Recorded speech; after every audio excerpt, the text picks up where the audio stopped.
Welcome, everyone. Thank you for joining us. We are just letting folks in, and we will get started shortly. Just give another minute or so. We know that this is a dinner hour for lots of you. You may or may not also be doing dinner for your families and kids. Let's just give another minute. Dorothy, this is Annalise. I am here, Annalise Shahan. I am here, but I started feeling really, really ill about an hour and a half ago, and I'm going to turn my camera off because I will be here and I will participate. I just don't want, I'm going to mute myself and put myself off camera just in case. Okay? Not a problem. Totally understand. Thanks for letting us know, Annalise. And I'm sorry you're not feeling well. Yeah, thank you. Me too.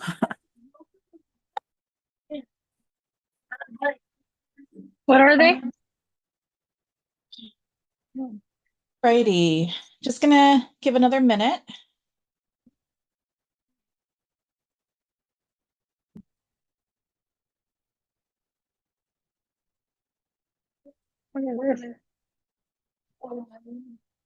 Broccoli.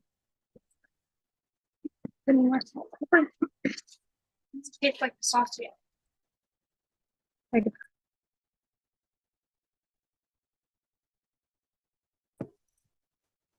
All right.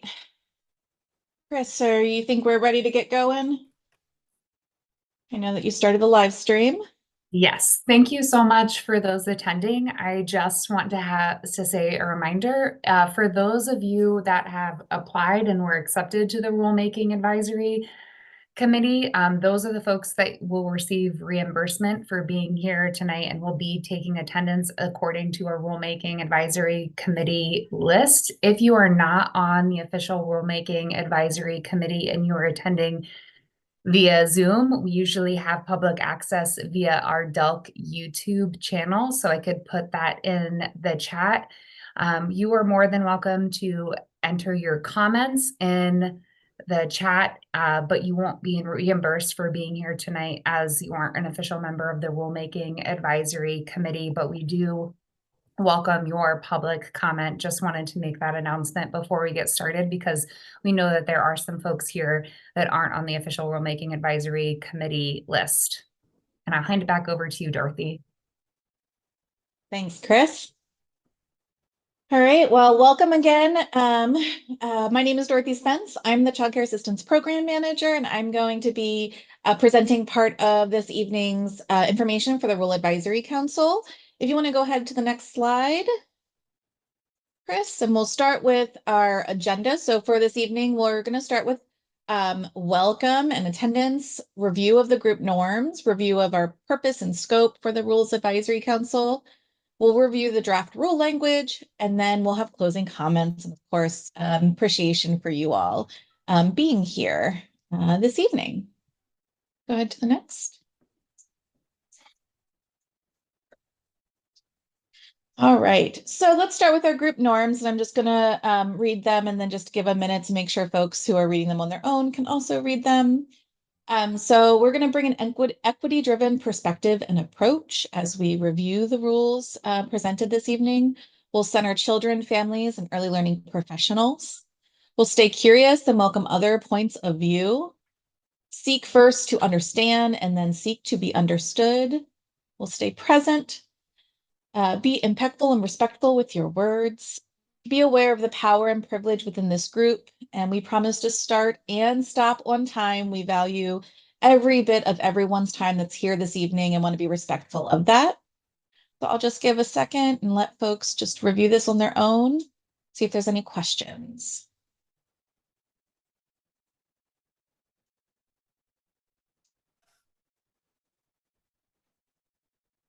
Okay, go ahead to the next slide, Chris. All right. So this evening, we're going to be reviewing a set of rule changes related to the employment-related daycare program. We'll look at the verification requirements and caretaker language clarification that is spread across a couple different areas of our rule set. We'll also review the fringe benefit changes in our special financial requirements rules And then we're going to finish up with the waitlist exemption change for waitlist for ERDC rules.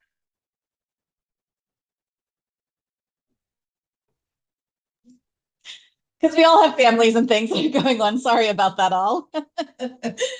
All right, so let's get started with the verification requirements. So there, with verification requirements, the reason for this change is that we want to include all of our ERDC eligibility verification requirements within one rule. Right now, much of those verification requirements are spread out across rules. And so we want to bring that within one specific rule so it's all consolidated in one place and easier to follow, understand. In addition to that, there is some language that was inadvertently left out of the current rule set when the program transitioned from ODHS to DELC. And we want to make sure that all of our rules stay in alignment with the one system functionality as it currently exists.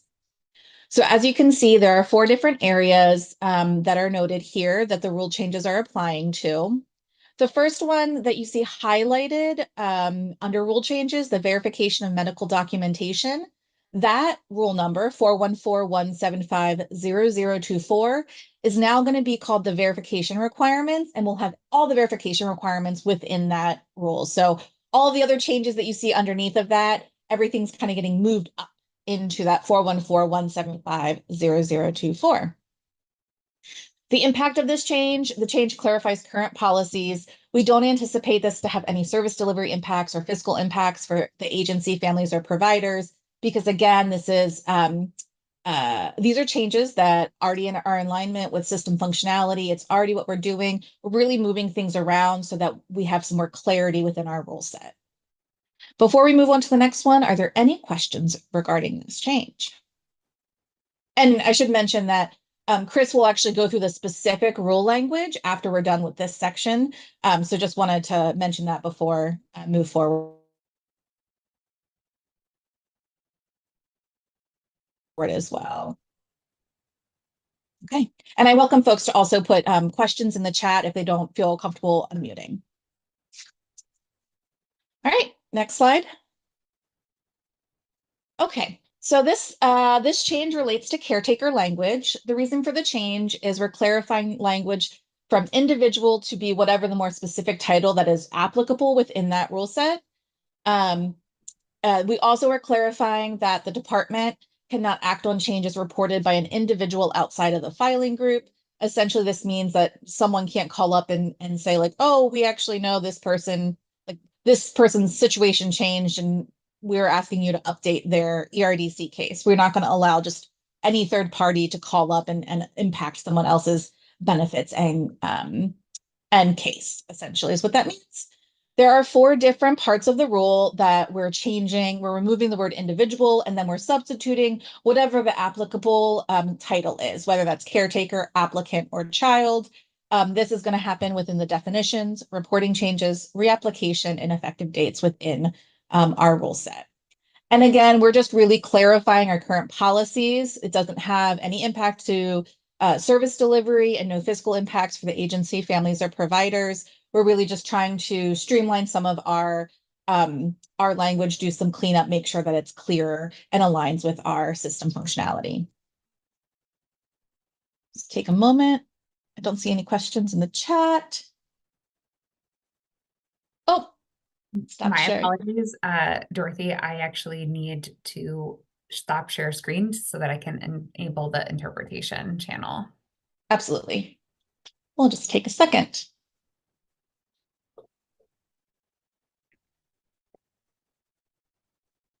Thanks everyone for your patience.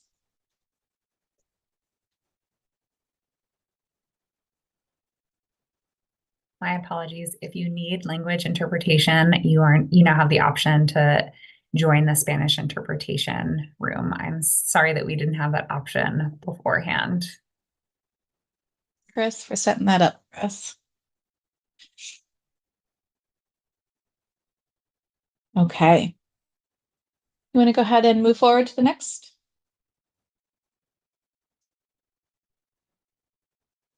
Oh, I think we missed one. The fringe benefits one, special financial requirements.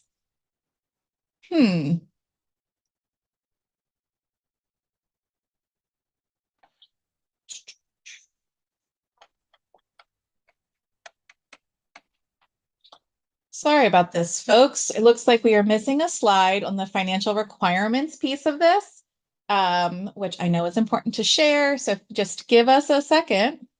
I think I can pull that up and My camera's not on. might be able to share that. Apologies.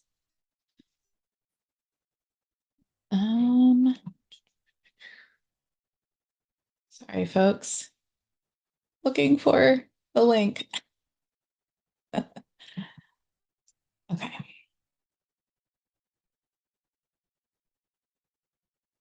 Oh boy.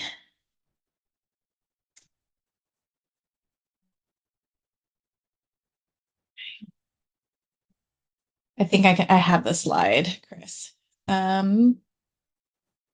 If my computer will catch up with me.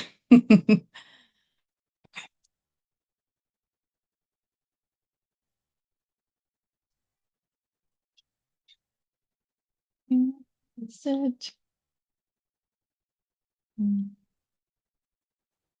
I think this one. Can you all see a slide that says fringe benefits? Oh my gosh, of course it really just. You had it there. Let's try again. There There we go. Got All it. right. We got it. It's good. Okay. So apologies for that, all. So this third component of our rule change tonight is related to fringe benefits. This is adding clarification that a fringe benefit from employment, which cannot be taken as cash, is excluded in kind income. So fringe benefits, and I might call on Jen because she has a great way of describing it. Jen, can you explain a little bit more about what a fringe benefit is and then what this policy changes? Yeah, so fringe benefits are something that doesn't show up often, but every once in a while, an employer will offer something in the form of compensation that the employee doesn't have the option to take it as cash. So one of the first examples that we had come across our policy inbox was someone who worked for an airline, and they had the opportunity to get a free plane ticket. I want to say it was like twice a year. They still had to pay some fees on it, but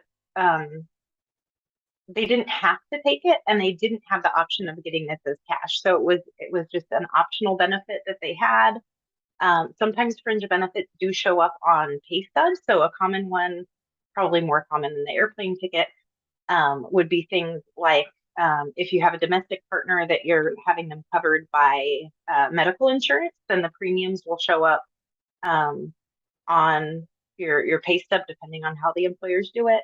But essentially, this is a type of benefit that doesn't happen often. And as a program, we opted not to count it against the people applying for ERDC because they don't have that option to just use it anywhere or to use it as cash. And in some cases, it's something where it's like you can use it, or maybe you opt not to because you can't. So as a program, we decided not to count that. And there are countless other examples of fringe benefits, but those are just some that we've seen recently. Thanks, Jen. I appreciate that explanation because you are much more articulate explaining both the fringe benefit piece and the change, the policy change. So it's more of a policy clarification than a change in the sense of it will not be, a fringe benefit isn't included in our calculations for income, essentially. We're excluding it from that calculation. This change doesn't have any service delivery impacts. We don't anticipate really fiscal impacts to the agency, families, or providers. And more importantly, the one system is already excluding fringe benefits as an in-kind income source anyway. And so we're aligning our rule language with our system functionality for this piece. Okay, I'm going to pause a second and then I'll stop sharing, and then Chris, you can reshare if that's okay. Yeah, of course. Great. All right. Now we can move to, we wanted to present these first couple of rule changes as a group and the next steps, because these are coming forward to the council next week as a presentation. So it's going to work a little bit differently than kind of the next rule set that we're going to be talking about. So for the rules I just discussed, we are having the Rules Advisory Council tonight. They're presented to the Early Learning Council next week on the 25th.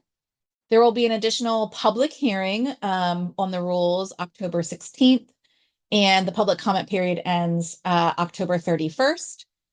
The rules will be presented for a vote in December, December 11th, with, if passed, the rule changes become permanent January 1st, 2025. Is there anything, Chris, that we needed to add here around the timeline that I missed? Nope. Does anyone have any questions on the timeline and next steps for these rules? Again, we'll go over the exact rule changes after we go over the last rule change. Okay.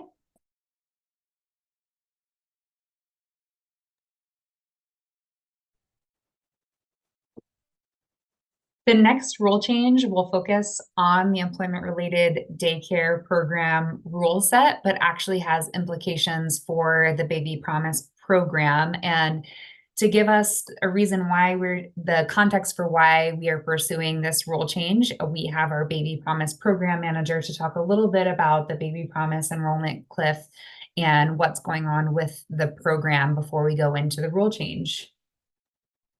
Thanks, Chris. I'm Mady Rosengard, and I manage the Baby Promise program here at DELC. And just a teeny bit of background to help get everybody up to speed. The Baby Promise program, for the Baby Promise program, families need to be enrolled, be eligible for ERDC through the ONE system. And so with an active ERDC wait list, families are not able to get that eligibility to find out if they can enroll in a Baby Promise slot, because currently Baby Promise is not an exempt population from the wait list. And what we learned is that roundabout now, this time, 2024, the fall, approximately 72 children were aging out of Baby Promise, which was going to leave some empty slots in our 3 regions, which was going to impact our providers who utilize those slots. And it was going to be an impact on Baby Promise and on families. So what we wanted to do was to create a bypass exemption through the rule process to allow those families to bypass the wait list to access a slot in the Baby Promise program. And I think you can go ahead to the next slide. During another little piece of background, in the past couple months, we did reach out to our partner agencies. We reached out with the list of families who are currently eligible for ERDC, but are unconnected to a provider. We know there's a group of those. And we wanted to see if we could get some information about why they were not connected and make sure that we had made sure to go through that list in the Baby Promise regions to make sure we have caught any family that might be interested in Baby Promise and wasn't sitting unconnected and already eligible. And we wanted to just share that there are lots of reasons why a family might be eligible for ERDC, but unconnected to a provider. And so these are some of the reasons that we have collected thus far from our 3 Baby Promise regions who work on enrolling Baby Promise. And as you can see, there are all kinds of different reasons why a family might be eligible, but not yet connected. I see your question in the chat, Jamie, and I'll answer that in just a moment. And then the next slide, please. Were you doing this one or was I doing this one, Dorothy? I'm happy to, Mady. So this is just an overview of a really high level overview of the process should the Baby Promise waitlist exemption come into play. essentially our baby promise enrollment partners, which we should mention exist in 3 regions in the state. So correct me, maybe Multnomah, uh, Deschutes, Jefferson, Crook, Yep, Curry. Curry, Coos, and Reedsport. Yeah, 7 counties. 7 counties. Thank you. So those are considered our baby promise enrollment partners. They're going to identify the family for the slot. That's where the process begins. They will have an exemption form that they would complete and give to the family, and the family brings with them or uploads as part of their application for ERDC. The eligibility worker from ODHS would then use that exemption form that the family completed and conduct eligibility and intake with the family. Based on that process, the family will receive their notice of eligibility determination. They share that back with the baby promise enrollment partner and are either placed in a baby promise slot, or if they were not determined eligible for ERDC, because just because you bypass the wait list doesn't mean you meet all ERDC eligibility requirements.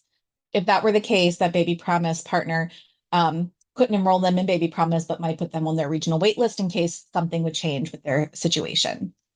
So we just wanted to give you a sense of how the process would work once this exemption were to go, if it would go into effect. Go ahead to the next. And maybe I should answer some of these questions. Should I answer some of these questions before we do this piece? Sure. Yeah. So are parents encouraged to visit the provider before making the final decision? Not necessarily. Enrollment happens through the CCR&R and in one region, the hub. So when they get to that place where they're talking about providers with a family, that might be something that is offered to the family if they ask for it. But there's a lot of communication that goes back and forth there. Why are the bottom 4 highlighted? April, those were highlighted because they were multiples. More than one family reported that particular reason. And does this exclude families that are in counties that do not have baby promise?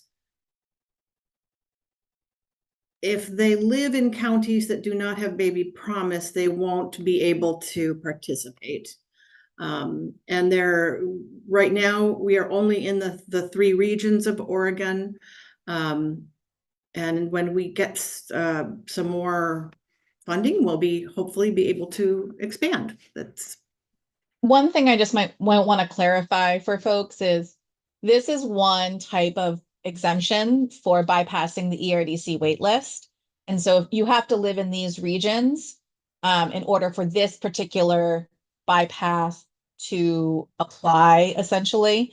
But if you live in other parts of the state that don't have baby promise, so this might not be an option, or you live in those places, but you don't have a child that would meet the baby promise requirements of being under the age of 3, there are other bypass exemptions that currently exist, including being on TANF, being a recent recipient or receiving the temporary assistance for domestic violence survivors.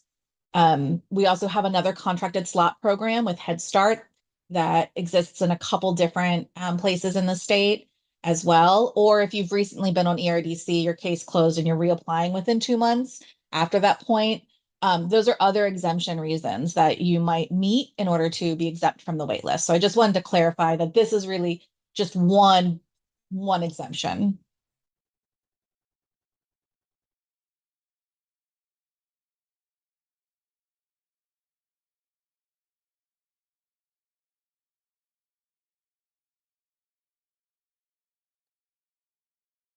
Go ahead, Mady. I don't know if there's more questions. no, I think I got them all. Thank you.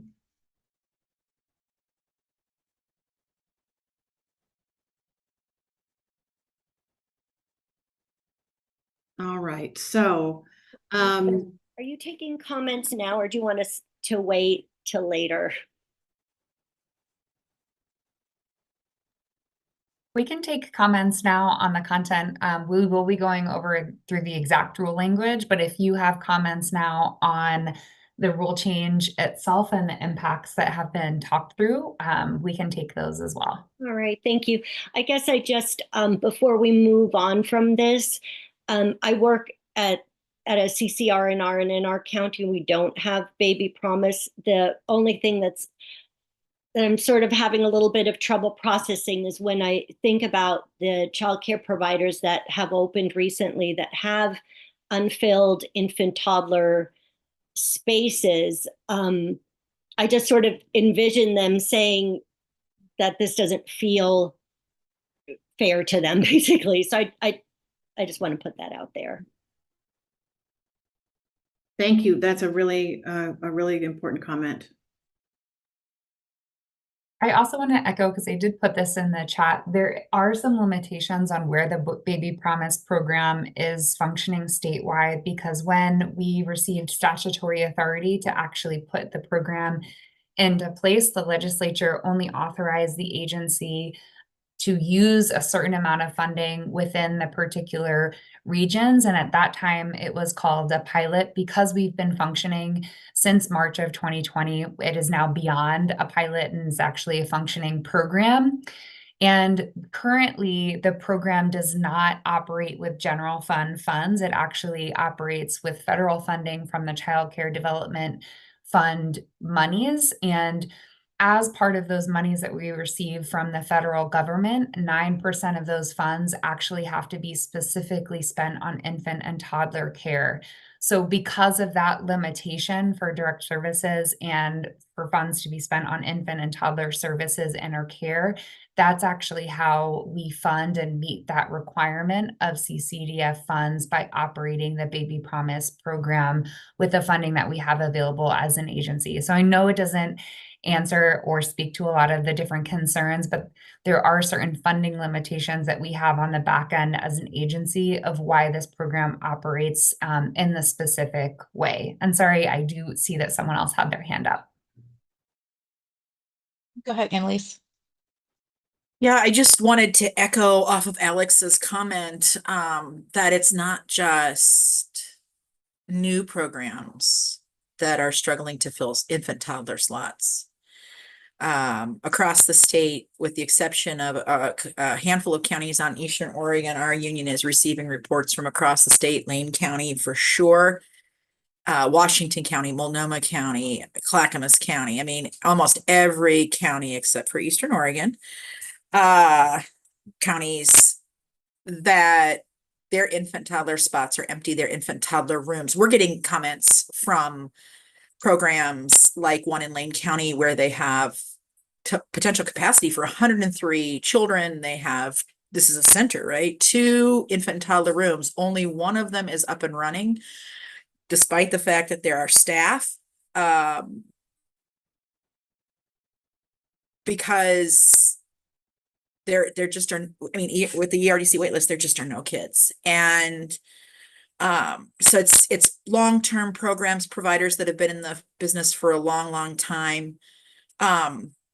Right now with the wait list, it just doesn't really feel like there's a whole lot of childcare desert out there.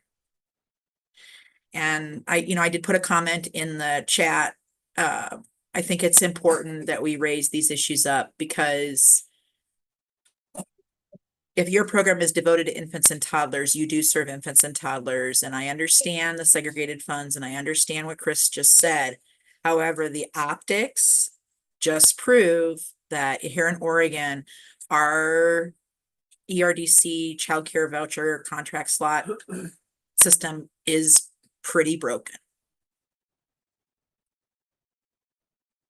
Thanks, Annalise. And then April K, I see your question. Is there a reason why Preschool Promise wasn't also included in the option to try and bypass the ERDC waitlist? Baby Promise is unique in that a family cannot enroll in Baby Promise without being ERDC approved. And so it's really connected to ERDC. So a family can get access to Preschool Promise without ERDC, could theoretically apply for Preschool Promise, and it's not contingent on ERDC the way that this Baby Promise program is. And I just, I want to empathize and with all of the comments about kind of the impact that overall a program like this that is a really powerful program like Baby Promise that helps to support providers isn't statewide. And I think that can be really hard. We know that it does good work. We're seeing the impact in these regions. And I think there are many of us who would like hope for more and understand that like the funding is um, has provided some limitations. And what is really important to us is uh, the inroads we've been able to make with these funds, that we don't go backwards on that. And so I know that this is a tension in the system. And I know that it would be hard to see this program go under because we're not able to fill the slots because it's so connected to ERDC and we can't bypass. So I really want to, emphasize the reason behind this particular change is so that we can sustain this program that is helping to build capacity in some communities, but not all, for infant and toddler care. That is really the intention behind this change. If you want to go head forward.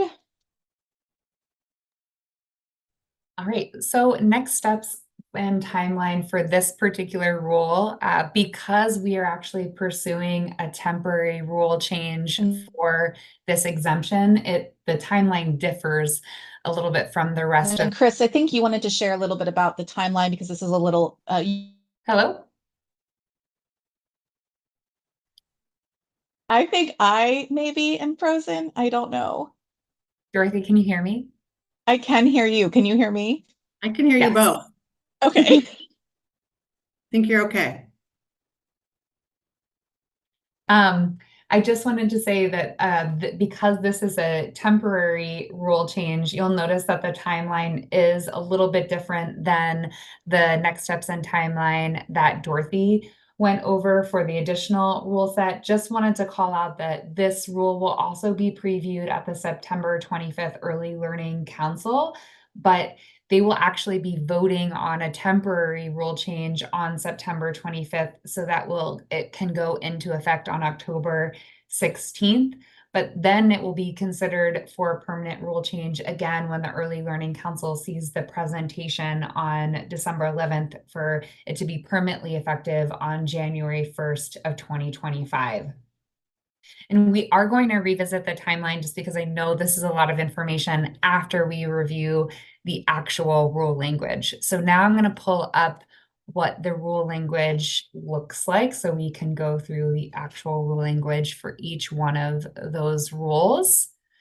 And as I'm going through the rule language, please feel free to raise your hand or put something in the chat for your comments and discussion on the rule language. So what I'm going to share with you is the notice of proposed rulemaking. Each time we do a rule change or a proposed rule change before we bring it to the Early Learning Council, we actually file with the Secretary of State this notice of proposed rulemaking on the exact changes that we are proposing to make. Our proposed rule changes actually went out for notice in the September bulletin of the Secretary of State. If you open the notice of proposed rulemaking that we sent to you all via email and is available on our rulemaking page on our website, you can see the first portion here gives information on how you can contact us as an agency to give public comment. We actually have open public comment on this rule set until October 31st at 5 p.m. So if you are thinking about different impacts or questions that you'd like to bring forward, tonight is not your only chance. You have until October 31st to submit public comment. And we will also be holding a public hearing on these rules to accept verbal public comment on October 16th from 5 to 6 p.m. So the first portion of the rules, just of the notice of proposed rulemaking, gives an overview of the changes that we're going to be making. This overview is what Dorothy and Mady just did by rule topic. and gives information on the documents that we relied on to make these rule changes, and gives an overview of the fiscal and equity impacts of the rule changes. And then we'll start by rule. So the first rule change that we will be going over is the definitions rule 414-175-0002. You can see here that we are taking out and just making the modifications to this language here of or beneficiary. And then here, the change from an individual to a caretaker. And then you can see that throughout the rest of this rule is that it's just that language change. For here in the definition of experiencing homelessness means an individual in the ERDC filing group. So just adding some clarification here in that definition.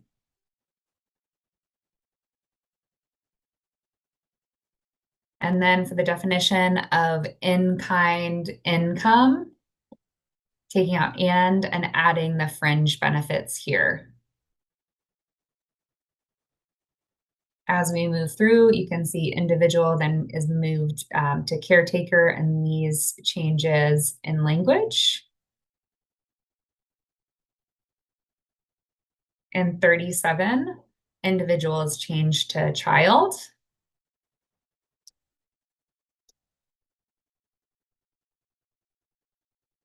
And in 49, individual is changed to caretaker or the authorized representative of the filing group. And those are the proposed changes to that rule. Any comments or questions on the changes to definitions? I'm just going to check the chat.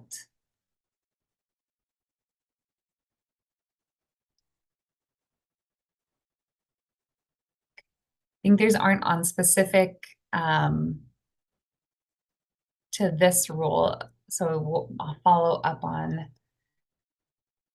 these questions after we do review. But if you want to come off mute, please let me know. Okay, the next rule is 414-175-0005, application for ERDC benefits. You can see the changes here are really from like language changes to caretaker and a representative of the filing group.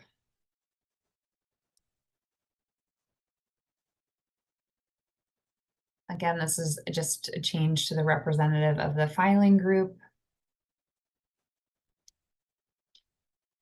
The change here to 2A is a reference to a one account. So the one IE, which is where a family can apply for benefits and how they register. There was just a change in the link to make sure that this is a link that you can access.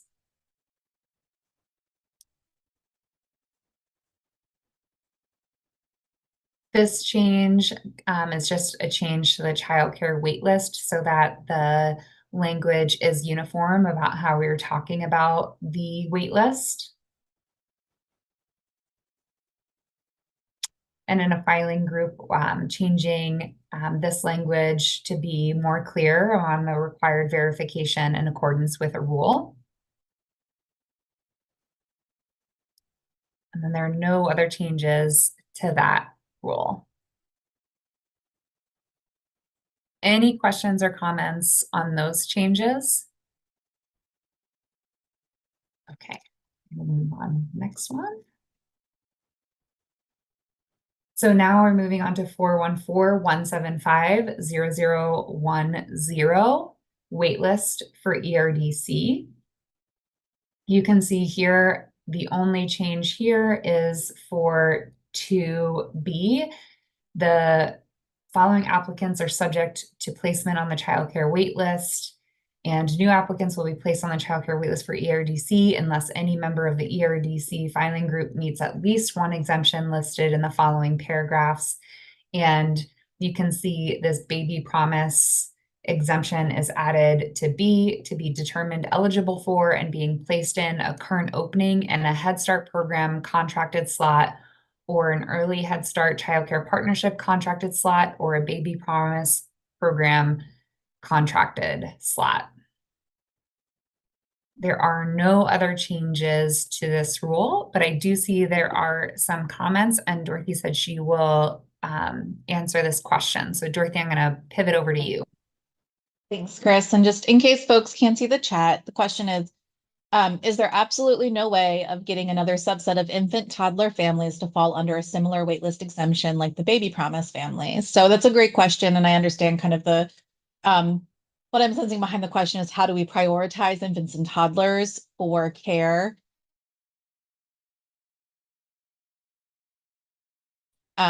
within ERDC? And I think any changes to the exemption process is not just a change in the rule, but is a broader system change into our eligibility system, which is not a quick or easy process. The one advantage we had with Baby Promise is because it was a known system, a known partner already. That was a program that was established. And so there was a little bit more ease, and even that was not easy.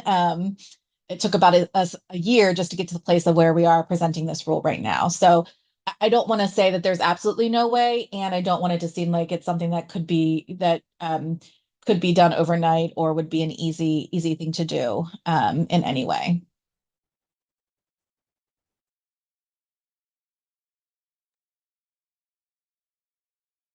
Any other questions or comments on the proposed changes to this rule? I would just want to make a comment. I also saw something about, about when ERDC is back up. I know ERDC is currently already up.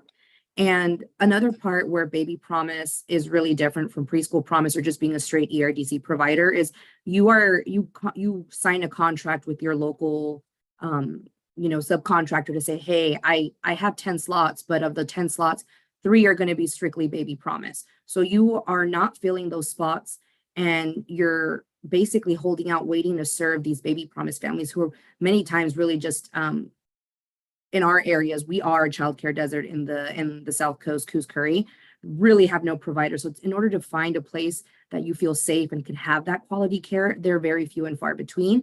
And these providers are holding out, and without no new infants coming in due to the wait list, these providers are already going without being paid in hopes of serving one of these Baby Promise families. So with this, it would really help those providers that are currently Baby Promise, those very small amount of providers, to continue with their programs. And it's just, not only does Baby Promise help fill those slots, it's a kind of a wraparound service like Head Start. And we actually lost a lot of our Head Start providers at one point because of this added, once we were not at one point connected to ERDC. And once this additional step was added, we unfortunately lost a handful of slots due to that because it became an extra step. So yeah, it would be extremely beneficial in some areas like us where we really have one provider in an entire city of hundreds of kiddos where we only have one provider. And yeah. Thank you so much, Vanessa, for elevating that impact that it has on providers and the fiscal and operational impact, not just for providers, but for families. And just to let everyone know, we are recording everyone's comments that folks are saying verbally and within the chat, so that we have this information from the Rulemaking Advisory Committee to move forward and inform our processes and to elevate to the Early Learning Council. Before we move on, anyone else that would like to contribute here?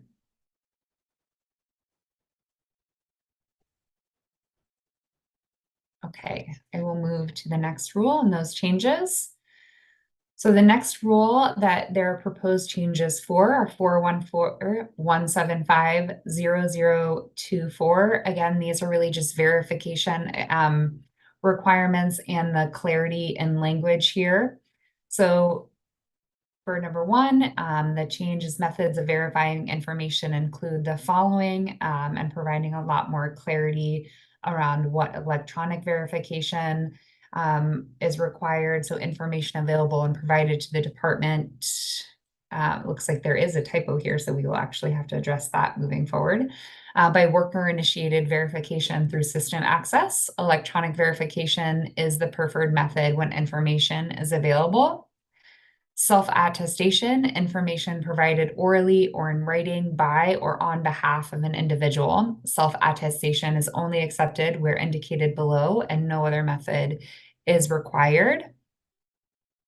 Documentation, documentary evidence provided by or on behalf of an individual or obtained by the department from a third party. Documentation is required whenever electronic verification is not available and self-attestation is not allowed. And here it's some of this language is stricken out because it's included above. Talks about forms of medical documentation, what they can include. Some language is just is stricken out so that it's more clear and more direct in the actual rule language.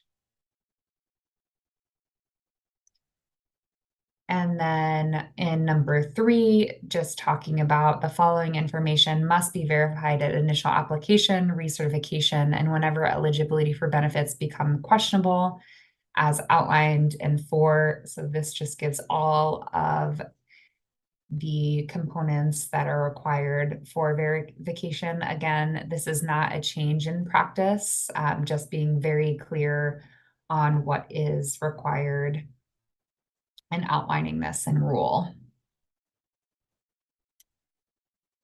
Any questions or comments on these?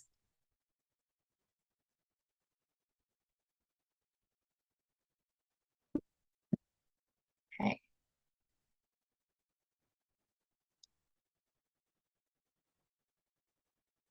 On to the next rule, 414-175-0025, categorical eligibility for ERDC. You can see here that some of these changes are really just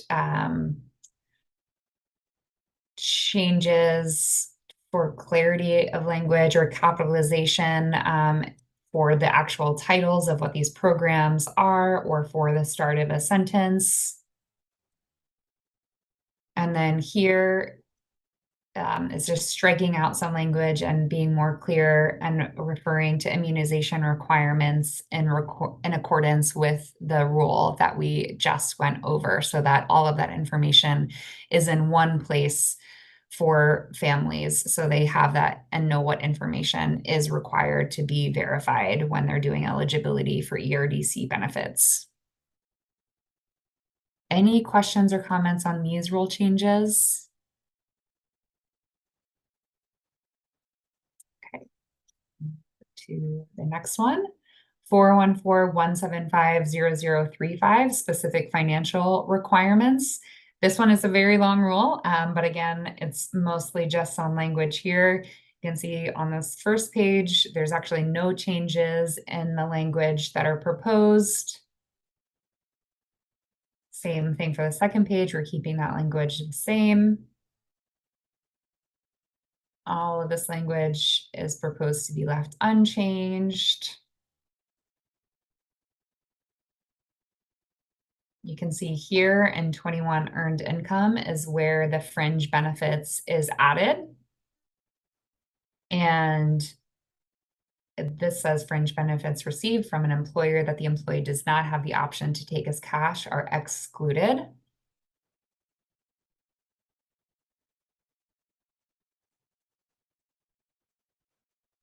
There are no proposed rule changes on this page.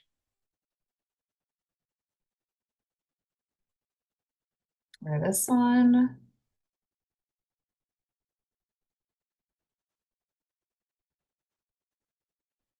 So I'm sorry, this is just a very long rule.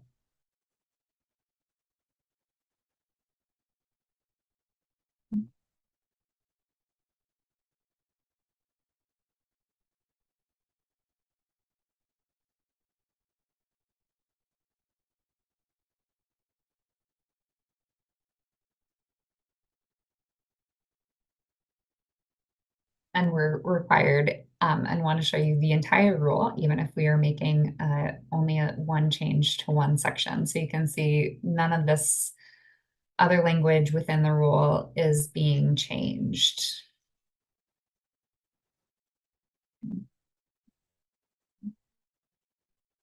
Not that one. Any questions or comments on the financial portion and fringe benefits?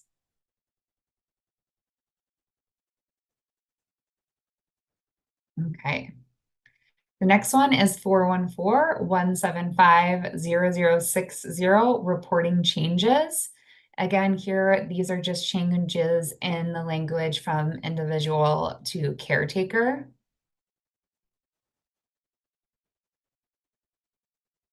And these are throughout this rule. Any question or comments on this?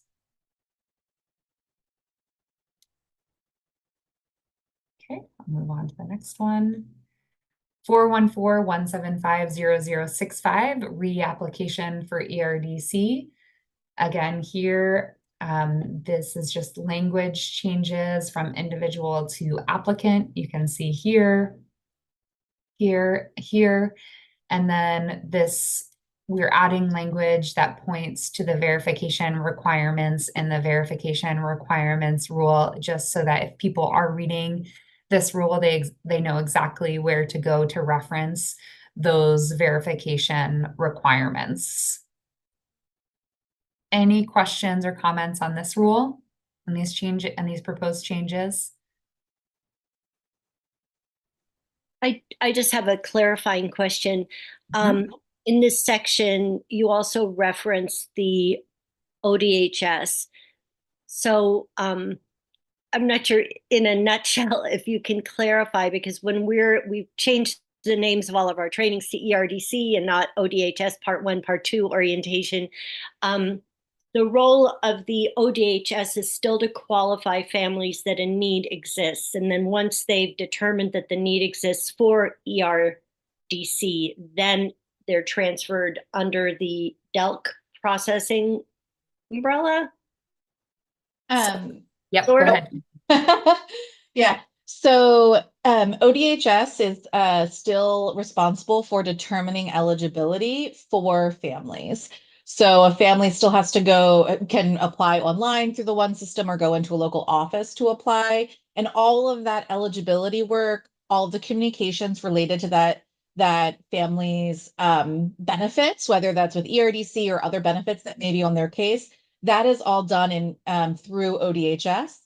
DELC has the responsibility of our of policy development and implementation and works in partnership with ODHS, because ERDC is part of the integrated eligibility system with all of those other self-sufficiency benefits as well.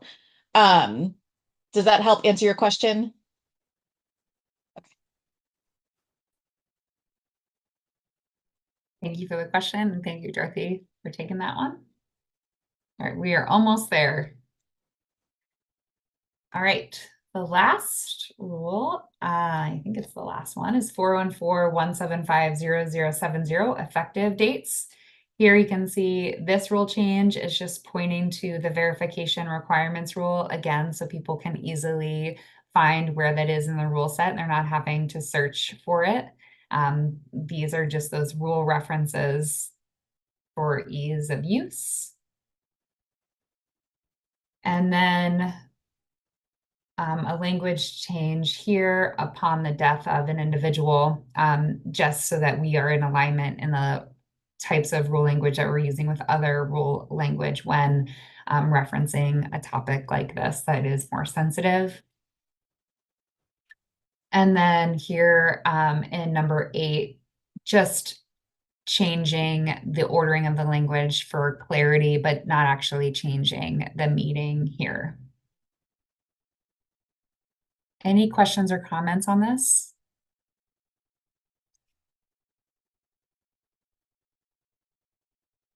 Okay. So I know that folks, we are coming close to the hour. Just want to give another reminder of the timeline before we close out. Want to say also that I really appreciate everyone for making the time tonight to share your thoughts via chat and or contributing and coming off of mute in the conversation. It really adds to our rule development as an agency and how we administer our programs here at the Department of Early Learning and Care. So these proposed rules are having a rulemaking advisory committee tonight, getting your feedback, gathering that on the proposed rules.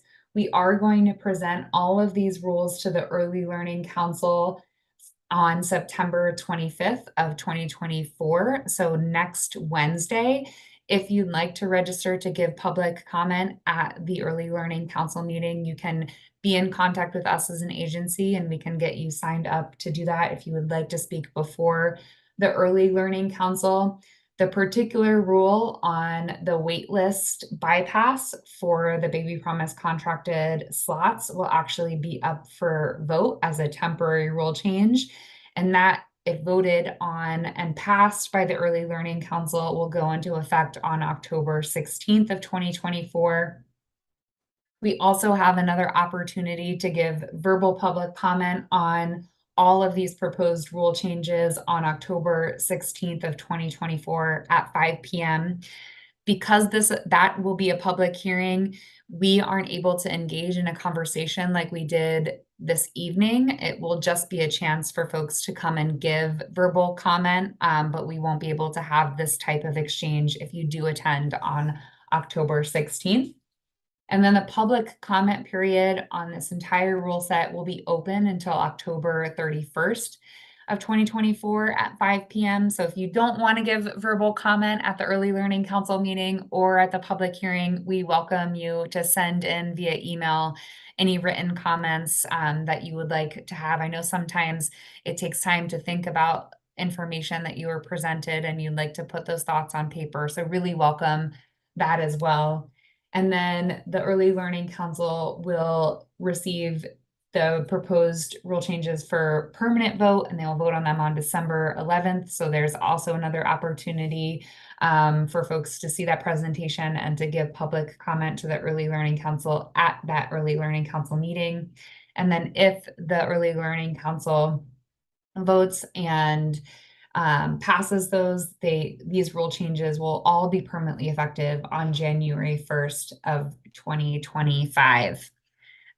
We also wanted to say if you are and were formally accepted as a member of the Rulemaking Advisory Committee, staff will be following up with you in the next few days to send you the formal paperwork for RAC reimbursement. So please look out for that. We will also send additional information on how you can give public comment in that email.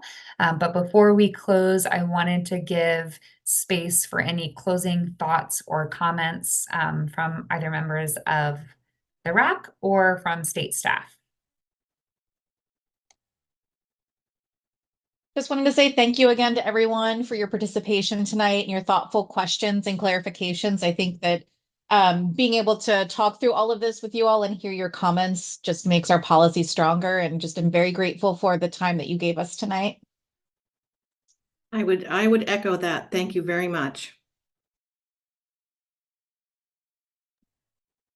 Thank you all for the opportunity. I do want to finish in closing by saying once again that I think that there's an aspect of there's a lack of equity in part of this process.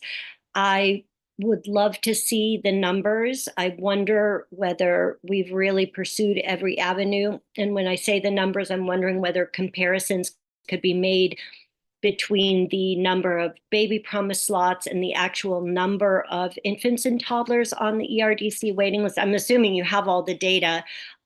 Y'all usually do. So I'd be curious about that. I'm curious whether there's any other emergency funding that would be available for families that are just a little bit short, that are possibly eligible for ERDC.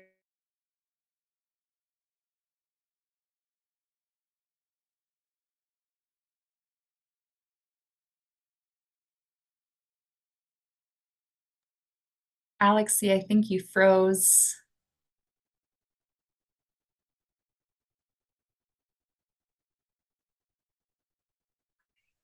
Just for clarity and for folks, we will follow up with Alex C just to ensure that she's able to really articulate what she's looking for from the department.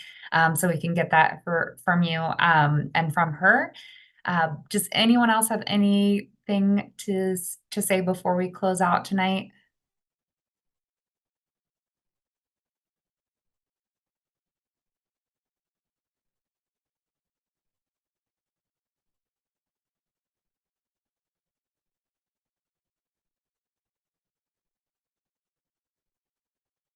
We do have some data on waitlist options in the Baby Promise program. I think that we need to talk internally about exactly what data that we have available that could answer these questions or that we don't have available. Just because of some system limitations, there may be some data questions that we can't answer, but we want to be as responsive as possible. So we will look into the questions and we will try and follow up as soon as possible via email for folks who are part of the Rulemaking Advisory Committee. Again, just want to thank you so much for making time this evening. Really appreciate your feedback and